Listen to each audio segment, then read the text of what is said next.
Samfylkingin myndi bæta við sig 8 þingmönnum samkvæmt þjóðarpúlsi Gallup og langstærsti flokkur landsins. Enn deilt veiðigjald á Alþingi og hafa þingmenn rætt málið í rúmar 100 klukkustundir. Vitni lýsa skelfilegri aðkomu eftir loftárás Ísraels hers á fjölfarið kaffihús á Gaza. Margir blaðamenn sóttu kaffihúsið og barnaafmæli stóð yfir þegar herinn varpaði á það sprengjum. 2 dauðsföll eru rakin til hitabylgjunnar í Evrópu, báðir karlmenn sem voru að vinna úti. Í dag var heitasti dagur ársins í Bretlandi og Eiffel-turninu var lokað snemma vegna hita. Verðmætar bækur voru fluttar úr kirkjuturni Skálholtskirkju á dögunum. Þakið á turninum hefur legið undir skemmdum vegna leka og tímabært að koma bókunum í öruggt skjól. Bændur sem plöntuðu ávaxtatrjám í gömlu fjárhúsi fyrir 3 árum segja þau loks hafa tekið við sér. Ávextir spretta þar fram hver af öðrum þrátt fyrir kalda byrjun sumars.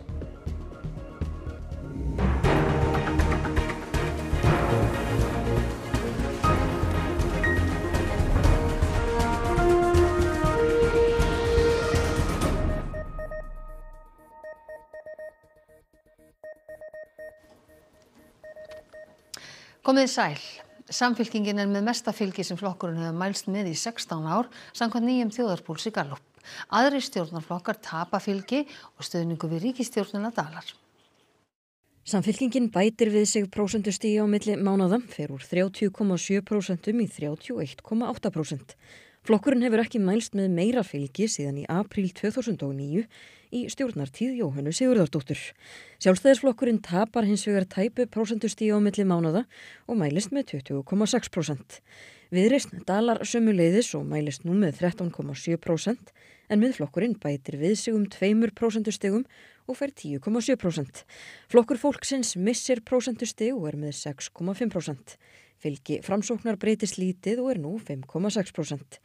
Þegar kemur að flokkunum sem eru ekki lengur á þingi þá mælast Píratar með 4,1%, Sósíalistaflokkurinn sem gustað hefur mælist með 3,3% og Vinstri græn reka lestina með 3,2%.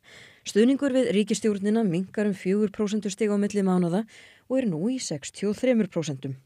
Sé litið til þingmannafjölda bætir Samfylkingin við sig 8 þingmönnum og fengi 23 sem miðað við síðustu kosningaúrslit. Sjálfstæðisflokkurinn færi úr 14 þingmönnum í 15, Viðreisn fengi 10 og tapaði 1 þingmanni, Miðflokkurinn fengi 7 og tapaði 1 þingmanni, Flokkur fólksins fengi 4 og tapaði þannig 6 þingmönnum, Framsóknarflokkurinn tapaði 1 og fengi 4. Nú þarf enn ósamið milli formanna þingflokka á Alþingi þinglokin og framhald þingstarfanna. Þórunn Sveinbjarnardóttir forseti Alþingis vongóð að það takist bráðlega þótt leiðin að því samkomulagi gæti verið grýtt á köflum.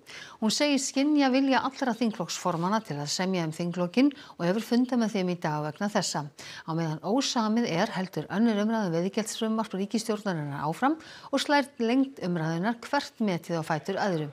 Aðeins þingmenn stjórnarandstöðu taka þátt í umræðunni. Yfirleitt yfir ræðutíma nær til 1991 þegar Alþingi var sameinað í eina málstofu. Í 3. sæti sú umræða sem nú stendur sem hæst veiðigjaldsfrumvarp ríkisstjórnarinnar. Það hefur verið rætt í yfir 100 klukkustundir. Í öðru sæti umræða frá 2009 til 2010 Icesave-reikningana en það var í tíð ríkisstjórnar Jóhönnu Sigurðardóttur. Þeir voru ræddir í 135 klukkustundir. Í efsta sæti trónir enn umræða frá 2018 til 2019 þriðja orkupakkan í tíð ríkisstjórnar Katrínar Jakobsdóttur. Hann var ræddur í 147 klukkustundir.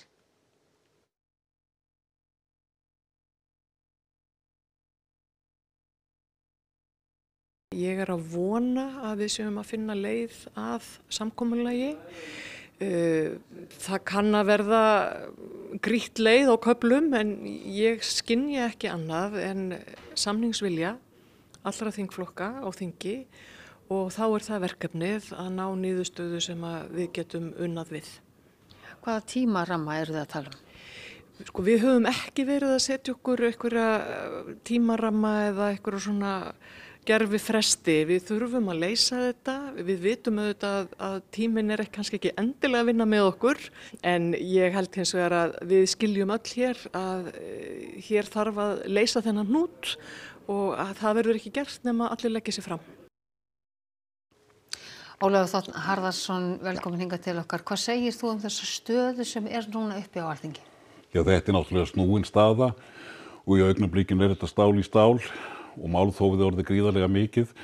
Ég held nú ennþá að það sé langlíklegast að það náist samningar milli stjórnar og stjórnarandstöðu, jafnvel þó að stóriðin gangi núna frá stjórnarandstöðunni vegna þess að stjórnin þegir bara þegar málþófið orðið svona.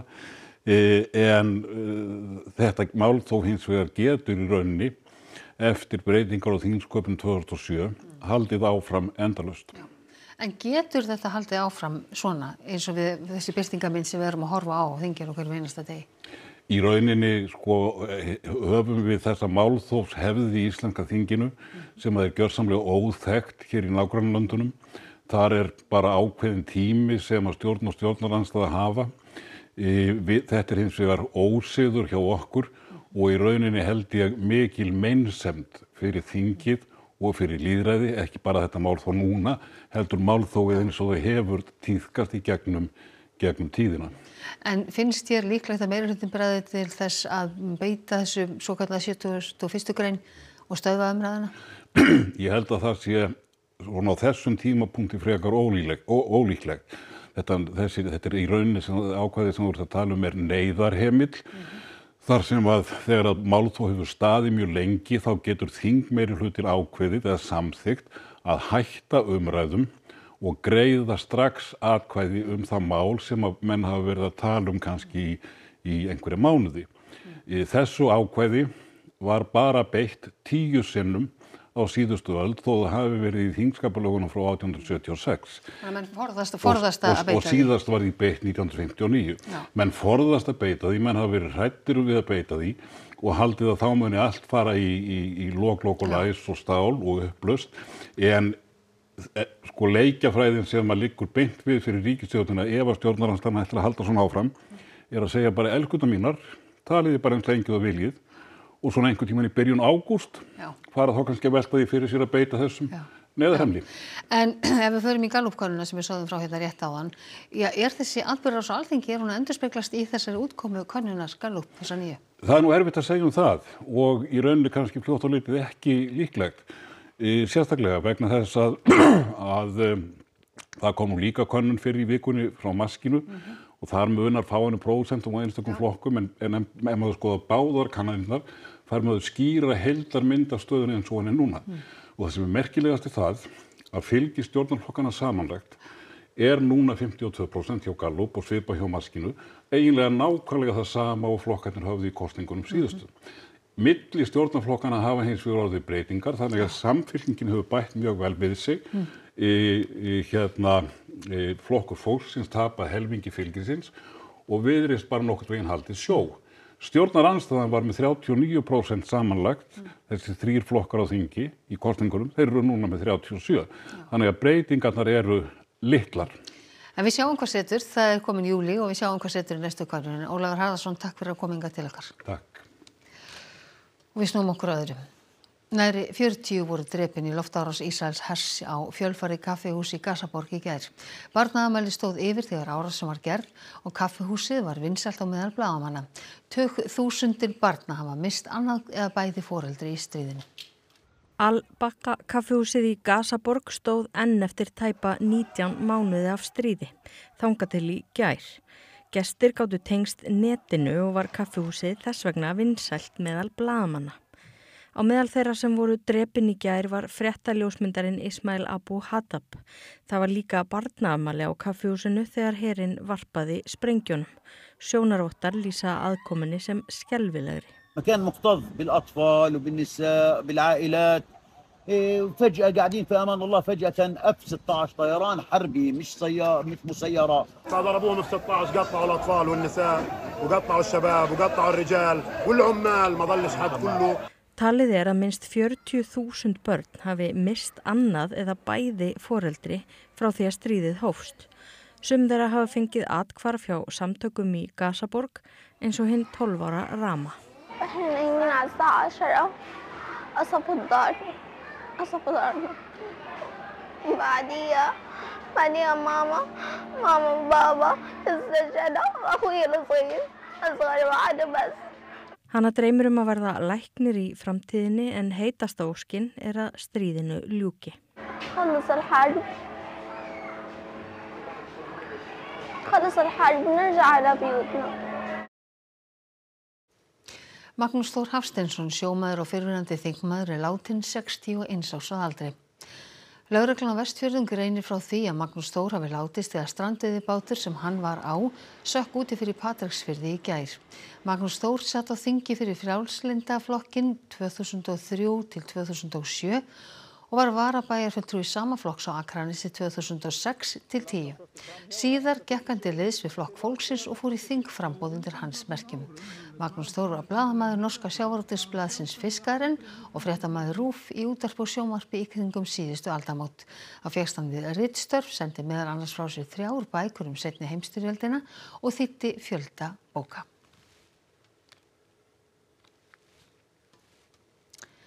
Innviðaráðherra segir sorglegt að í hjarta fiskeldis á Vestfjörðum skulu vera brothætt byggð nú standi til að loka einu verslunin á Þingeyri og hann vísar til samfélagsábyrgðar Arctic Fish vegna ákvörðunar fyrirtækisins að flytja fóðurstöð frá þorpinu til Ísafjarðar.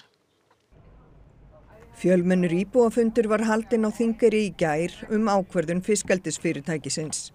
Með flutningnum hverfa 9 störf úr þorpinu. Ráðherra vísar til samfélagsábyrgðar Arctic Fish. Það er bara ótrúlega sorglegt að í hjarta það sem að fiskeldisævintýri á Vestfirði, í Dýrafirði, að það sé brothætt byggð. Og ég, samkvæmt mínum upplýsingum, þá að vera að loka einu búðinni eða sjoppu sem á bensínstöð, að vera að loka henni selja í lok mánaðarins, sem hefur verið að selja matvæli og venjulega sjoppuvarning. Það er bara ótrúlega sorglegt fyrir íslenskt samfélag. Get ekki sagt það. Innviðaráðherra segist hafa átt góðan fund með bæjarstjóra Ísafjarðar í gær þar sem ýmis mál voru rædd. Ég tala mikið sveitarstjórnarmenn sem sveitarstjórnarráðherra og mér fannst það bara kurteislegt að hafa samband við hann og ég var ekkert að krefjast neins funda með henni út af þessu máli. Það var bara ekki rétt sem við komum í fréttum. Ég átti bara leið hana hjá, lenti á flugvöllunum í Ísafirði, lenti í Þingeyrar og hafði samband við hann og var komið að hittast. Við tölum marg önnur mál en ekki einhverjum þetta mál. 2 dauðsföll hafa verið rakin til hitabylgjunnar sem gengur yfir hluta Evrópu. Eiffelturnunum í París var lokað snemma í dag og heitasti dagur ársins var í Bretlandi. Karlmaður 50 lést við byggingarvinnu í Bologna og Ítalíu og annar sem vann við smíðar í Aþenu í Grikklandi. Þá hafa tugir þúsunda þurft að flýja undan gróðureldum í Ísmir í Tyrklandi. Slökkviliðið bjargaði þessu manni á 70-aldri helgina en heimilans var eldunum að bráð. Dagurinn í dag var heitasti dagur ársins í Bretlandi. Tæplega 35 stiga hiti var í Lundunum. Rauð viðvörun var í gildi víða Frakkland og Eiffelturninum var lokað snemma vegna hitans. Hiti hefur náð 46 stigum í Portugal og á Spáni. Dormí muy malamente, casi más bien al amanecer. Lo que es por la noche no se puede, el calor que hace, terrible, mucho calor. Spænska veðurstofan segir útlit fyrir kólnandi veður næstu daga. En það eru ekki rauðar tölur alla Evrópu eins og sést á þessu korti. Og það hefur færst í aukana að fólk fari í svokallað svalt sumarfrí. Flýi norður á bóginn á kaldari slóðir. We were actually coming to Sweden just for the weather because it's a bit colder here than in Austria. How hot is it in Austria right now? 35 degrees Celsius. It's a bit too hot and it's becoming hotter every year. So actually the north is quite nice for summer, I think. I think it's not too hot, but it's not too cold and you can be outside without sweating super badly. Það stefnir í metári ferðaþjónustu í Björgvin í Noregi. In Germany we have 40 degrees at the moment. That's really hot. I love the weather here in Bergen. I'm coming from Basel, Switzerland, where today it's 35 degrees Celsius and everyone is boiling hot. So, refreshing. Sólin skein í Mosfellsbænum í dag þegar félags- og húsnæðismálaráðherra og bæjarstjóri Mosfellsbæjar undirrituðu samkomulag að reisa nýtt hjúkrunarheimili með 66 hjúkrunarrýmum. Byggingin mun tengjast hjúkrunarheimilinu Hömrum, Mosfellsbæjar útvegar ríkinu lóðina. Miðað er við að framkvæmdir hefjist árið 2026 og að rýmin verði tekin í notkun 2 árum seinna. Ráðherra og bæjarstjóri gróðursettu svo saman brotthlinn sem mun vaxa samhliða uppbyggingunni á framkvæmdasvæðinu. Þetta bara liður í áframhaldandi uppbyggingu á hjúkrunarrýmum heimilum út allt land sem að mun taka utan fólki okkar og sjá til þess að þau fái öruggt skjól á sínum efstu æviárum. Þetta er gríðarlega mikla þýðingu fyrir Mosfellsbæ og líka bara íbúa á öllu höfuðborgarsvæðinu, þannig að við erum að bæta hérna við 66 hjúkrunarrýmum, erum með 33 í dag sem að Eir rekur fyrir okkur, þannig að þetta er náttúrulega þreföldun á hjúkrunarrýmum sem er algjörlega frábært. Málsáttur margar hendur vinna létt verk sannaði sig þegar 77 sjálfboðaliðar selfluttu veglegt bókasafn úr turni Skálholtskirkju í gestastofuna í næsta húsi. Leki var í turninu fyrir 5 árum og langþráð að bækurnar kæmist í framtíðar húsnæði. Verðmætt bókasafn Skálholtskirkju hefur verið geymt til bráðabirgða í turni kirkjunnar í 60 ár. Leki varði í turninum fyrir 5 árum og minnstu munaði að bókasafnið yrði fyrir vatnstjóni. Bækurnar voru handlangaðar af hópi sjálfboðaliða í varalegt húsnæði á dögunum. 40? Já, passa. 250-60 kassar eitthvað svoleiðis sem var búið að pakka. Og það var slegið nýtt met í því að flytja bókasafn, held ég. Við ætlum að menn voru að gantast með það. Að það met verði seint slegið. Það 44 mínútur sem það tók að flytja bókasafnið. Nú tekur við vinna að raða bókunum í hillur á nýja safninu sem verður opnað á Skálholtshátíð 20. júlí. Ég var náttúrulega með minn góða vasanhíf með mér og ég held að það sé bara akkurat svona. Elstu bækurnar í safninu eru frá 16. öld og koma úr safni Þorsteins Þorsteinssonar Dalasýslumanns. Safni verður aðgengilegt fræðimönnum og hópum undir leiðsögn og Prentsögusetur Íslands kemur sér fyrir í sama húsi. Er þetta bókasafn rosalega verðmætt? Sko það var talið með verðmætustu og merkustu bókasafnum í einkaeigu á Íslandi svona fyrir miðja síðustu öld. Elstu bækurnar eru með því elsta sem er prenta á Íslandi og enn til og er fáanlegt. Gæti maður ekki bara gleymt sér í marga daga eða vikur eða mánuði í öllum þessum bókum? Ég meina, akkur er verið að gera eitthvað annað. Fjárhús ber ávöxt í Skagafirði eftir að bændur tóku U-beygju í búskapnum þegar riða greindist á bænum. Eftir 3 ár þolinmæðis vinnu spretta þar safarík ber og ávöxtir. Fjölskyldan á stóru ökrum í Skagafirði ákvað að breyta stefnu í búskapnum og snúa sér að ávaxtarækt eftir að allt fé þeirra hafði verið skorið niður vegna riðu. Núna 3 árum eftir að fyrstu plöntur komu í hús er sannarlega blómlegt að litast. Fyrsta sumari var náttúrulega fengum við eitthvað sem var á plöntunum þegar þær komu, en núna erum við að sjá alveg epli, mikið eplum og ferskjum, kirsuberjum, perur í fyrsta sinn og svona, þannig að þetta er alltaf að bæta við sig sko. Svanhildur segir þau hjónin hafa verið algjöra nýliða í ávaxtarækt þegar þau byrjuðu en þau hafa verið óhrætt að prófa sig áfram. Næsta skref hjá henni er svo nám í garðyrkjufræðum. Við höfum nú alveg hjálpast mikið að við líka gera og græja sko. Er ekki betra bragð að maður segja þessi ávaxtum? Jú, öllu, með sér kartöflunum. Úti hefur fjölskyldan komið fyrir 16 eplatrjám í skjólbelti sem sett var niður við íbúðarhúsið á bænum og í gamla fjárhúsinu vaxa fleiri ávextir ásamt ýmsu grænmeti, berjum og hnetum. Og hér eru að koma grasker og erum líka með mais og kúrbít sitt hvort megin við þetta. Ferskjur, plómur, aprikósur, fíkjur, baunir og ber. En mest af öllu heldur Svanhildur upp á valhnetutréð sem tegi sig í allar áttir og ilmar svo vel. Er einhver svona draumaplanta sem þið langar að eignast sem þú átt ekki nú þegar? Nektarínutrí langar okkur í. Einhver sérstök ástæða fyrir því? Bara það eru svo góðar. 10 fréttir sem eru á dagskrá klukkan 10 í kvöld, þriðjudaginn 1. júlí, er síðasti 10 fréttatíminn. Fyrsti seinni fréttatími sjónvarpsins fór í loftið árið 1984 en í núverandi mynd árið 1988.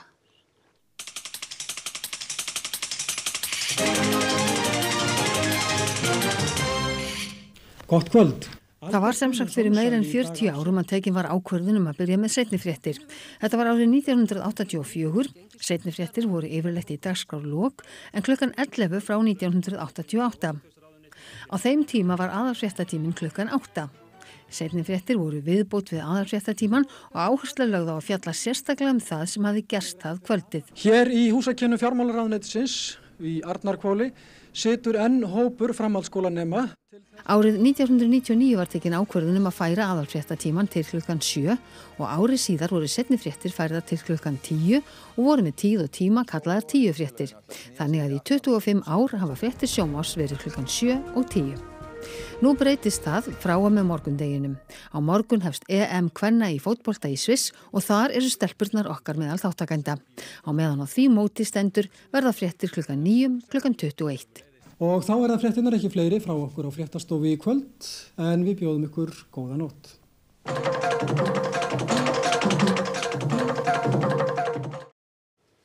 Við reyndar ekki alveg satt skilið við ykkur en við ætlum að gá núna til veðurs. Það verður sunnan gola eða kaldi á morgun, rigning með köflum en líkur á stöku skúrum norðaustan og austanlands. Hiti víða 10 til 15 stig en við förum að sjálfsögðu nánar yfir horfur næstu daga að loknum íþróttafréttum. Evrópumótið í fótbolta hefst í Sviss á morgun og Ísland spilar fyrsta leik mótsins þegar íslenska liðið mætir Finnlandi. Að fara inn í hörkuleik á morgun og okkur langar að byrja á sigri. Alexander Pettersson hefur ákveðið að leggja handboltaskóna endanlega á hilluna. Hann verður 45 ára á morgun. Og svo hefjast undanúrslit bikarkeppni karla í fótbolta í kvöld á Hlíðarenda með leik Vals og Stjörnunar. Íþróttir hér eftir fréttir. Og þá ætlum við að rifja upp helstu atriði fréttatímans. Samfylkingin myndi bæta við sig 8 þingmönnum samkvæmt þjóðarpúlsi Gallup og langstærsti flokkur landsins. Enn deilt veiðigjald á Alþingi og hafa þingmenn rætt málið í rúmar 100 klukkustundir. Vitni lýsa skelfilegri aðkomu eftir loftárás Ísraels hers á fjölfari kaffihús á Gaza.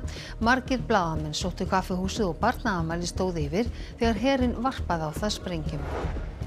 2 dauðsföll eru rakin til hitabylgjunnar í Evrópu, báðir karlmenn sem voru að vinna úti.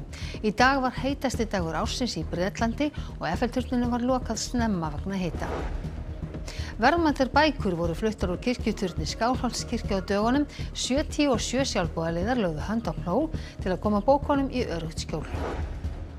Bændur sem plöntuðu ávaxtatrjám í gömlu fjárhúsi fyrir 3 árum segja þau loks hafa tekið við sér. Ávextir spretta þar fram hver af öðrum þrátt fyrir kalda byrjun sumars.